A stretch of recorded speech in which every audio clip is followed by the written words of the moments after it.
Boa noite, professor.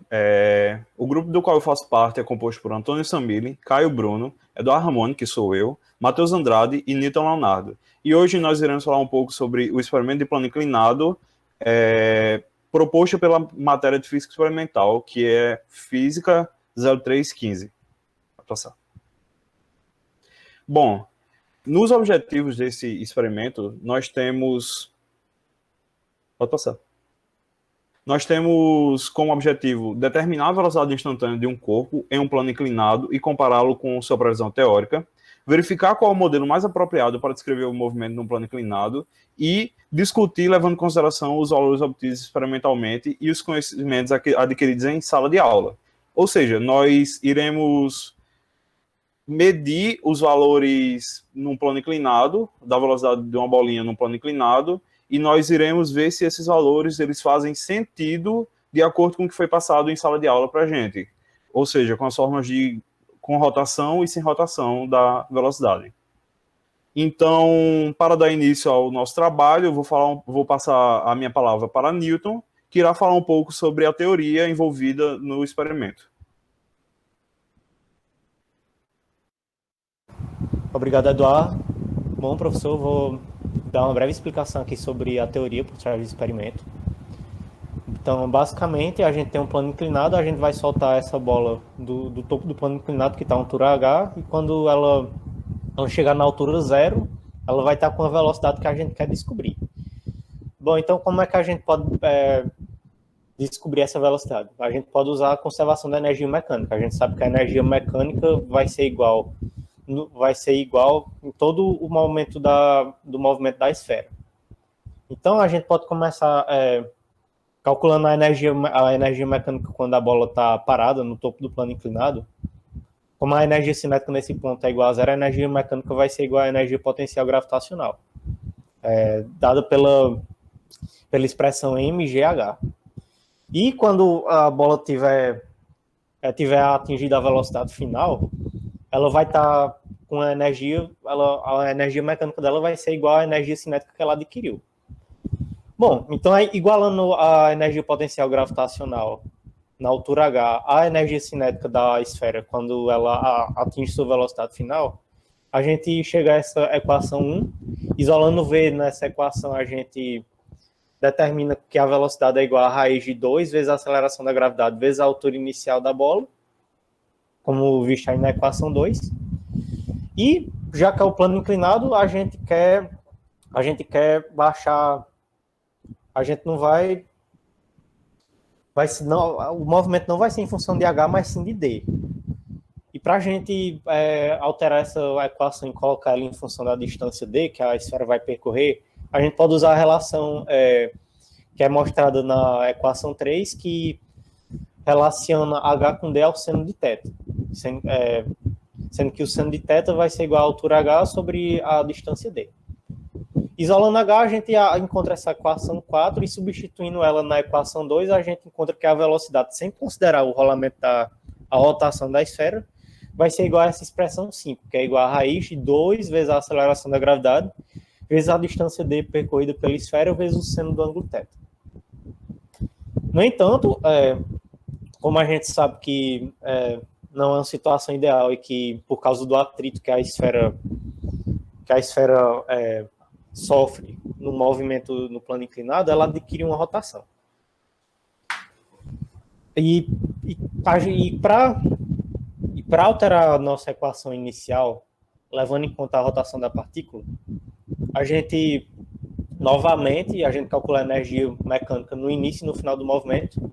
No início, novamente, vai ser igual à energia potencial da esfera na altura h, só que a energia cinética da esfera, quando ela atingir a velocidade final, vai ser a soma da energia cinética de rotação com a energia cinética de translação.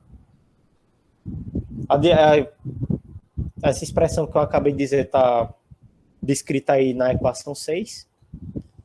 Calculando a energia cinética de rotação, que é tabelada para a esfera, a gente encontra essa expressão 7, que a energia cinética de rotação vai ser 1/2 de 2/5 de mr², vezes v² sobre r², sendo que r é o raio da esfera e v é a sua velocidade sua velocidade tangencial.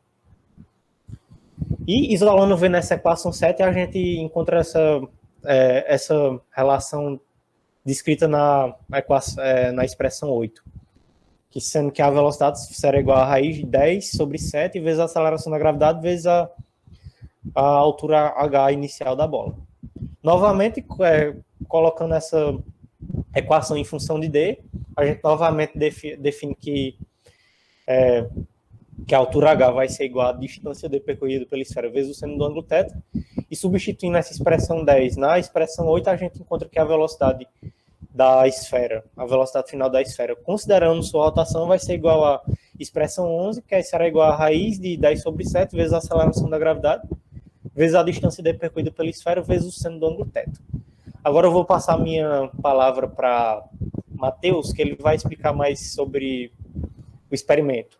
Bom, obrigado, Newton. E eu vou explicar agora como foi realizado o experimento, certo? O experimento foi realizado de forma remota, desse do plano inclinado, pelo projeto Halley. E ele é um projeto desenvolvido pelo grupo RexLab, da Universidade de Santa Catarina, que proporciona um ambiente remoto para a manipulação e o gerenciamento de experimentos. Lá tem vários experimentos e um dos é o plano inclinado, que foi o que utilizamos hoje. E por isso ele está no slide para agradecer essa oportunidade, né? Então fica aqui o nosso agradecimento, né, pelo projeto. Pode passar, Nil. No site deles tem essa tela que, a partir dos botões soltar a configuração inicial e enviar, proporciona para a gente a chance de realizar o experimento. Então, para o nosso roteiro, realizamos o experimento com 5 ângulos, de 10, 20, 30, 40 e 50 graus. E com isso ele dava para nós o valor da distância e do tempo percorrido da esfera nesse plano inclinado. Pode passar.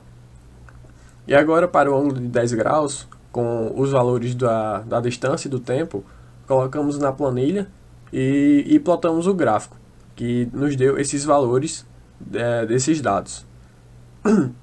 E a partir disso, realizamos o ajuste linear desses dados para obter uma função que determine a distância em função do tempo durante esse plano inclinado, certo?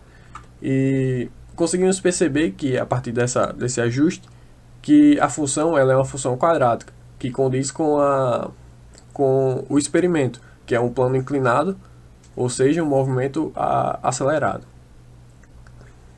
Bom, esse é o ângulo de 10 graus. Aí nos próximos slides tem os próximos ângulos. Vai passando isso, por favor.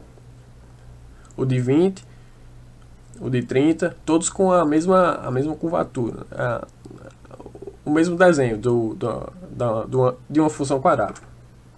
E o de 50. Bom, e após isso, o grupo determinou a equação da velocidade por meio da derivação dessa função de cada ângulo. Porque para calcular a velocidade é a variação da distância pela variação do tempo. E isso é exatamente a definição de derivadas. Bom, e o resultado está aí para o ângulo de 10 graus na equação 14. E a partir daí temos a função da velocidade em função do tempo. Isso fizemos para todos os ângulos, para encontrar a velocidade no seu tempo final, que aí vai ser explicado melhor nos resultados por Samir.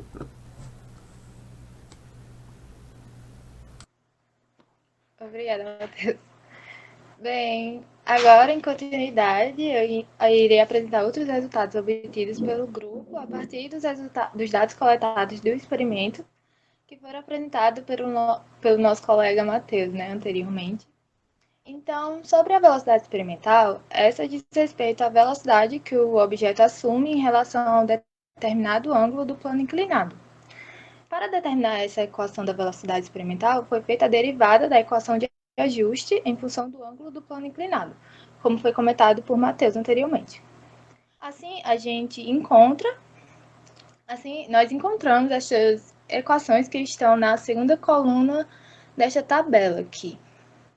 Dessa forma, ao aplicarmos cada uma dessas equações, substituindo a variável t, que diz respeito ao tempo, pelo maior valor obtido no experimento, para cada ângulo, nós obtemos os valores reais da velocidade experimental, os quais estão presentes nessa terceira coluna da tabela. Em seguida, temos aqui as fórmulas para a velocidade sem rolamento, que é igual a raiz quadrada de 2 vezes a gravidade, vezes o deslocamento, vezes o seno do ângulo. E a com rolamento, que é raiz quadrada de 10 sobre 7, vezes gravidade, vezes deslocamento, vezes o seno do ângulo. A quais ambas foram apresentadas pelo nosso colega Newton, né? Então, ao aplicarmos essas fórmulas para cada ângulo, considerando o D igual ao maior deslocamento feito, que no caso foi 0,8 metros, 0,6 metros, perdão, além de considerar a gravidade como 9,81 metros por segundo ao quadrado, nós obtemos os valores da velocidade sem e com rolamento, que estão respectivamente na terceira e na quarta coluna da tabela. Pode passar. Ademais, plotamos esse gráfico para comparar os valores da velocidade experimental, que é esses pontinhos azuis, com a velocidade com o rolamento, que são os pontinhos amarelos, e a velocidade sem o rolamento, que são os pontinhos vermelhos.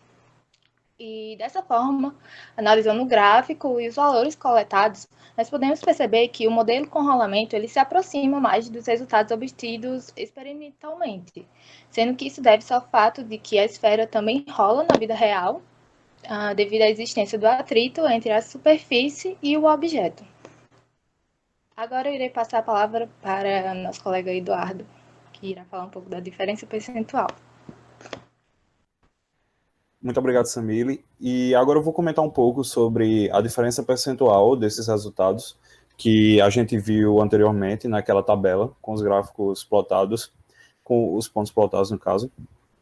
E para achar essa diferença percentual, esse ΔX%, nós utilizamos essa fórmula que está aí em cima, no título do slide, onde o XI ele é o valor teórico, o valor da fórmula com rolamento e sem rolamento, e o X grande, ele é o valor experimental. Então, essa fórmula foi oferecida pelo professor para que assim nós pudéssemos achar essa diferença percentual. Então, a partir dessa fórmula, a gente foi substituindo todos os valores e nós achamos os valores percentuais para cada ângulo. Em 10% foi 32, com rolamento foi 32, 20, 36, 30, 18, 49 e 55.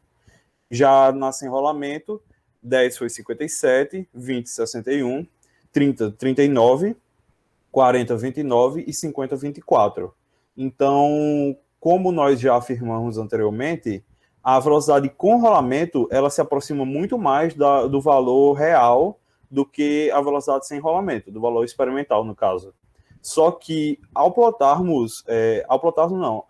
realizarmos essas contas e termos a diferença percentual, nós percebemos que o valor percentual ele tende a diminuir à medida que o ângulo aumenta. Só que isso não é percebido no ângulo de 20 graus. Então, isso é algo que os alunos ficaram bastante intrigados e nós tivemos algumas conclusões a respeito que vão ser comentadas por Caio a seguir na explicação. Obrigado, Eduardo. Eu vou dar início agora à conclusão do trabalho e falar um pouco sobre coisas observadas durante o processo. Pode passar aí. Fala agora sobre o resultado anômalo do ângulo de 20 graus, que Eduardo comentou anteriormente. Você percebe, ao observar os gráficos das diferenças percentuais dos valores com e sem rolamento, que eles tendem a diminuir, mas isso não é observado no ângulo de 20 graus. Ele quebra essa sequência e isso gerou um estranhamento no grupo. Então, nós revisamos os cálculos, vimos que estavam tudo certo e a plataforma utilizada, né, a gente fez os cálculos no Excel, então a ferramenta utilizada foi a mesma para todos os outros valores e esse valor gerou um estranhamento. E como nós revisamos e vimos que estavam tudo certo, chegamos à conclusão de que algo deu errado na realização do experimento. E pelo experimento ter sido realizado em um ambiente controlado e um acesso um pouco mais limitado, nós não realizamos uma segunda tentativa para esse valor. Pode passar. E aí, para concluir mais um pouco do que foi dito aqui no trabalho, chegamos à conclusão de que o valor com rolamento, ele se assemelha mais com a realidade por dois motivos. Primeiro, porque é o que acontece realmente na prática, de fato, e segundo, porque ao observar a tabela dos valores das diferenças percentuais, percebemos que ele tem uma menor variação da realidade, né? Um erro percentual menor. Então, isso nos ajuda a concluir que, de fato, o valor com rolamento se assemelha mais com a realidade. E eu queria comentar também um pouco sobre o experimento ter sido realizado por Matheus, né? O experimento foi realizado em um ambiente controlado e, então, o Matheus não teve um contato direto com a realização do experimento. E isso também, por um lado, é bom porque a gente consegue um aparato melhor, mas não tem o contato direto com o experimento. E isso gerou uma estranheza no trabalho, mas que a gente deu continuidade. E com isso eu encerro nossa apresentação. Queria agradecer aqui a participação de todos e muito obrigado, pessoal.